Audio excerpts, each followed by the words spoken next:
Hello friends, स्वागत आहे तुमचं पुन्हा एकदा बाईट्स विथ प्रणू चॅनलमध्ये। आज ना बाईट्स विथ प्रणूमध्ये आपण एक मस्त असं डेझर्ट बनवणार आहोत। त्यासाठी सगळ्यात पहिल्यांदा आपण इथे एक पॅन घेतलेला आहे। पॅनमध्ये एक छोटा ग्लास इतकं दूध आपल्याला घ्यायचं आहे। हे दूध ना आता आपल्याला मस्त असं आटवून घ्यायचं आहे। यामध्ये ना आता आपण साधारणतः अर्धा चमचा इतकी साखर टाकूयात। आता ना या दुधामधली साखर पूर्णपणे विरघळली गेली पाहिजे आणि दूध सुद्धा आपल्याला थोडंसं दाटसर असं करून घ्यायचं आहे। थोडं घट्ट दूध आपल्याला करून घ्यायचं आहे। इथे तुम्ही पाहू शकता हे दूध ना अगदी मस्त असं आटायला लागलंय आता आणि ना यातली साखर सुद्धा पूर्णपणे विरघळली गेली आहे।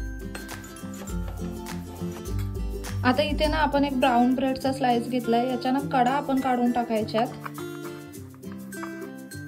यानं 2 ब्रेडच्या कडा आपण काढून घेतलेल्या आहेत। ब्राउन ब्रेड आहे हा, तुम्ही व्हाईट ब्रेड सुद्धा घेऊ शकता। आता ना हे दूध बऱ्यापैकी आटलेलं आहे। आता हे ब्रेडचे स्लाइस आपल्याला दुधामध्ये टाकायचे आहेत। एकावर एक असे 2 स्लाइस आपण ठेवणार आहोत। अशा पद्धतीने ना थोडं प्रेस करायचं आणि आता ना दूध ह्या स्लाइस मध्ये ना अगदी छान असं मुरून द्यायचं। पूर्ण दूध ना ह्या ब्रेडच्या स्लाइस मध्ये छान असं मुरलं गेलं पाहिजे।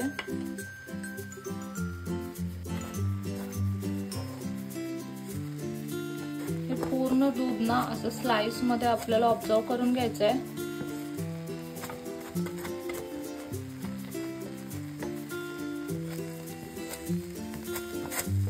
आता ना तुम्ही पाहू शकता ह्या ब्रेड मध्ये पूर्ण दूध असं मुरलं गेलंय।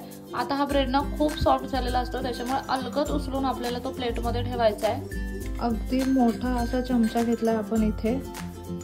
खूप अलगद असा हा ब्रेड उचलायचा।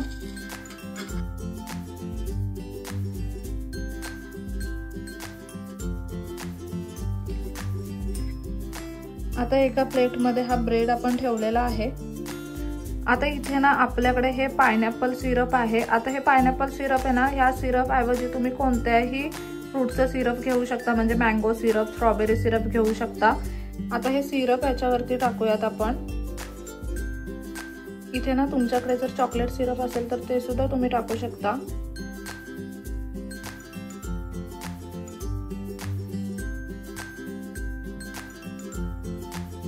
आता इथे आपण ना थोडेसे ड्रायफ्रुट्स कट करून घेतलेत, क्रश करून घेतलेत। काजू आणि बदाम आहेत हे, ते आता या ब्रेड वरती टाकूयात। तुमच्या आवडीप्रमाणे ना तुम्ही इथे कोणतेही ड्रायफ्रुट्स ऍड करू शकता।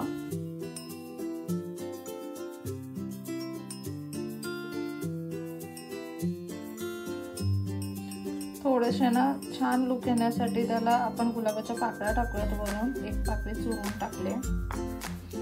आता माझ्याकडे ना हे ग्रेप्सचं एक स्वीट ग्रेप्सचं पॉकेट आहे।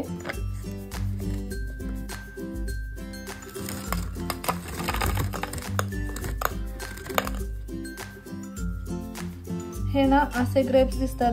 आता तुमच्याकडे जर हे नसेल ना तर तुम्ही ह्याच्यावरती ना जेली सुद्धा टाकू शकता, किंवा ना जे चेरी असतात किंवा टुटी फ्रुटी असतात ना ते सुद्धा टाकू शकता।